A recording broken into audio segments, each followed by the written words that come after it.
Morning, guys. It's Steven with Foxtrot Family Law. We are live looking at a case law update. And forgive me, it's early on a Saturday.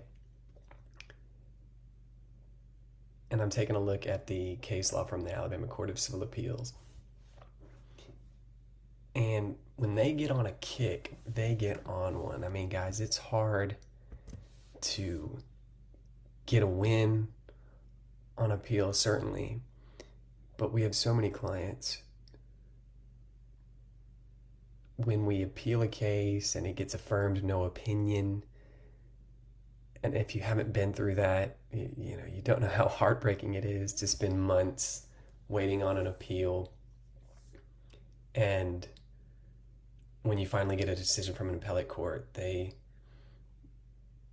decide that you lose your appeal. The trial court either got it right or got it close enough to right that we're not going to mess with it. And they don't explain their answer. And judges aren't always obligated to explain their answer. But don't let me get off on a different tangent, because as hard as it is to get a win, it's even hard to get an opinion. And yesterday a case came out regarding a dentist, like cases. A dentist sues somebody for like $800 and some odd dollars, and the patient countersues the dentist for dental malpractice, which I have no clue about anything regarding the substance of the case, but that's not my point. The point is, for about, and I looked this up, I put in search terms for these particular terms. In the year 2022, the Alabama Court of Civil Appeals has dismissed about 18 appeals because they were, quote, appealed ostensibly from non-final judgments. Non-final judgments. Now, what the hell does that mean? The judge entered a final order. Are you telling me when a judge enters a final order that it's not necessarily a final order? Listen, I'm not telling you anything. I'm telling you what the Alabama Court of Civil Appeals has told everybody in this state that does what I do for a living, whether it's in child custody, family law, or anything else, that trial courts are entering non-final orders, and litigants, parties, are appealing them to the Alabama Court of Civil Appeals. They're spending thousands of dollars, if not tens of thousands of dollars, going through the process of an appeal, only for the Court of Civil Appeals to say, this appeal is dismissed because it is from a non-final judgment. No kidding, guys, like 18 times this year. And I tell folks, the easiest thing for the Court of Civil Appeals to do is dismiss a case on a procedural issue. Now, I'm not saying the Court of Civil Appeals is wrong. I'm not. They're right. That's good law. But it creates a problem for bad trial court litigation, whether it's from the judge or whether it's from the lawyers not double checking these things. So what's really happening? I mean, I live in the world of child custody. So think about a case where 6 months ago, somebody loses custody when they shouldn't have. And they file their appeal. And 6 months later, the Alabama Court of Civil Appeals says,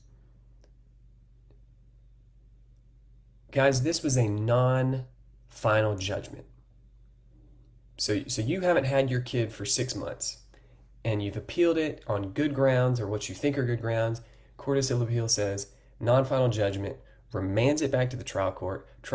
Court says, oh yeah, my bad, like XYZ, ABC, final judgment. And then, how long did that take? That took another 2 months because when the Court of Civil Appeals remanded it to the trial court, it took the trial court 2 months to fix their order. So now we're 8 months down the road. So now you refile your appeal. The Court of Civil Appeals, everybody briefs, spends thousands more dollars and time that you could have your kid or whatever the situation might be. I'm just trying to outline like the nightmare scenario here. So now we're 8 months down the road. Now it takes another 6 months for the correct appeal to run. And 14 months later, you win your appeal, you get your kid back. And think about what's happened in the meantime. The kid's been uprooted, the kid's coming back. I hope and I pray. I know that situation has happened to some people. I know that it's happened. So like, this isn't even like a hypothetical. But it's also a hypothetical to anybody this hadn't happened to yet. And hopefully the Court of Civil Appeals is actually doing us a service as because they're saying, guys, let's get it right. Let's be professional. Let's do good lawyering. Let's do good judging. Let's enter final orders. And to finish this out, because I don't want to beat it to death, although the Court of Civil Appeals is kind of beating it to death in a good way. I mean, in a way that like the word needs to get out. Like, hey guys, like, we're shouting from Montgomery here at 300 Dexter Avenue. I think there are two ways, at least, for us operating in the trial court system to do better, to prevent another 18 appeals getting dismissed. I mean, just over the course of, now 5 months, for lack of finality in their judgments. Now, there's the lazy way or the easy way to make sure your judgment's final. And then there's, I think, like the better way, the more substantive way. The first way is for a final order to say all other relief not herein granted is otherwise denied. All other relief not herein granted is expressly, otherwise, explicitly, whatever the words you want to use, denied. Win, win, win, everything else lose. That's called a catch-all provision, and it works, and it gets people by, and it makes your order final. I've actually litigated that issue, and that catch-all does kind of, you don't necessarily need a specific ruling. I mean, there are certain statutory things you need a specific ruling. You need findings of fact on certain kinds of child support issues. You need findings of fact on certain kinds of alimony issues. But for the most part, you can get away with the court simply saying all other relief is herein denied. So let's actually talk about what happened yesterday to give you guys an example of what I'm talking about. So you got dentist sues patient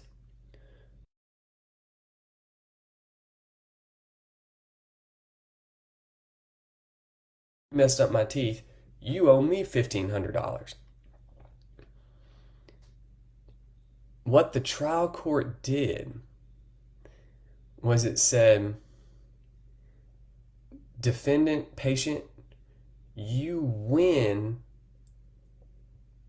in your suit the dentist has against you. The dentist is not entitled to $800 against you.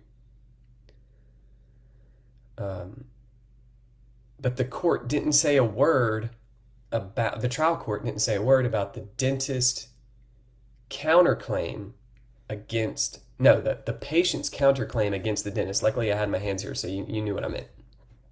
The patient's counterclaim against the dentist, crickets. Guys, that's an easy one. That's non-final. civil appeals, like there might be like 8 different important issues on appeal. Well, not in this case, but there might be, you know, several things that the Court of Civil Appeals would be ready, willing, and able to sink its teeth into. But we don't even get there because we have a non-final order. So 6 months later, the case gets dismissed. The trial court's going to have to figure out, well, does the patient get a few bucks from the dentist for messing up their teeth? Yes or no? They'll probably say no. Everything is denied. Nobody wins. Everybody take your ball and go home. Now we can start the appeal process from scratch. Think instead of like some like case over a couple grand in somebody's teeth. I mean, as important as like, you know, $2,000 ain't chump change and teeth are important. But like, imagine if this was a kid sitting in foster care. Imagine if this was a parent that lost custody to a relative. And we've come this far and something needs to be done and something needs to be overturned. But here we are on a non-final judgment because let's say daddy sues mama for custody and contempt, wins custody, but like the judge forgets or nobody, they don't rule on the contempt. So mama has lost custody, appeals the case. Dad's sitting here with custody for however long.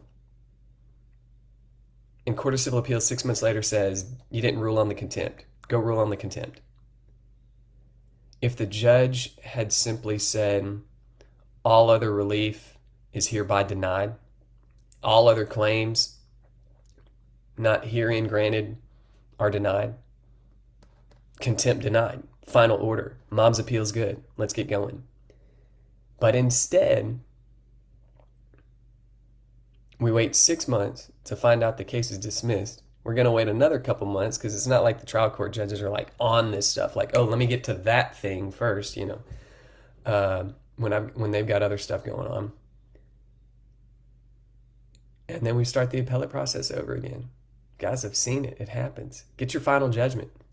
Is this a final judgment? I mean, we might need to start saying it that way. So anyways, the Court of Civil Appeals is making their point, and I'm there. I'm in. And I hope, if anything, if this video helps any of my learned friends make sure they get a final judgment, especially in a child custody case, then maybe the Court of Civil Appeals can spend their time on more substantive issues rather than dismissing a bunch of non-final judgments or appeals from non-final judgments.